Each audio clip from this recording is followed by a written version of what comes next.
Hello YouTube, it is your friendly neighborhood LPL financial advisor Mike Campagna. I am the education coordinator for One Group Retirement Advisors. Today I'm going to go over 4 commonly made 401k mistakes that I want to make sure you're all avoiding. A lot of 401k investors end up making similar mistakes when choosing their investments, and the results could lead to unbalanced portfolios and low returns. Avoiding these 4 things is a good way to get more out of your 401k. Just to be clear on things, there is no easy answer to how you should allocate your 401k. You have to make these decisions on your own based on your own personal risk tolerance, time frame until retirement, and available investment options. Mistake number 1, going overboard on risk avoidance. Many 401k plan participants are overwhelmed by the list of investment choices or are simply too risk averse to take any risk in their investments, so they end up putting all of their money into a money market or a stable value fund. Sometimes the money market fund is the default option for their employer's plan, so their money ends up there earning very low interest and they never bother to change it.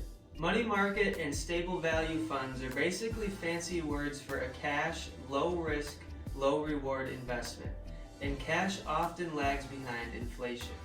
If your 401k is invested this way, it will probably decline in value over time. For many folks, the investment time horizon is long, and if that's the case, you can probably tolerate some volatility to have the chance to earn higher returns over time. Mistake number 2. The equal allocation trap. Another common mistake made by 401k plan participants is to invest an equal portion of their portfolio into each investment option. This is also called the 1/n rule. There are many problems with taking this approach. First, you do not need to invest in every option in your plan in order to achieve diversification, especially not now that target date funds are more popular. Also, each investment option that's in your plan has been selected based on its individual characteristics, not on how they all work together. Your employer is not suggesting that you should invest in every option, and certainly not each one equally. Every plan has a different investment menu. Mistake number 3.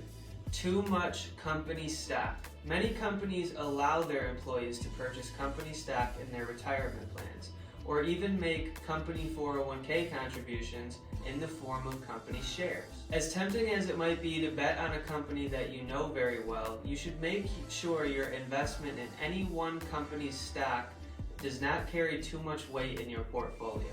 Remember Enron, Bear Stearns, and Lehman Brothers? Those employees lost their retirement savings and their jobs in one day when their companies went bankrupt. Investments in diversified stock and bond mutual funds can help reduce this risk.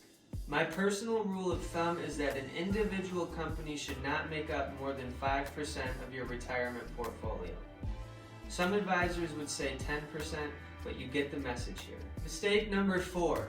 Skewing small cap and international stocks. When you enroll in a 401k plan, your employer should provide you with the recent performance of each investment option in the plan. Most investors are naturally risk averse and shy away from investments that have been down recently. The performance of small cap and international stocks doesn't always mirror that of large cap domestic stocks, but these investment options can still be good choices for you to increase portfolio diversification. A prudently allocated portfolio has some exposure to many different asset classes at any given time.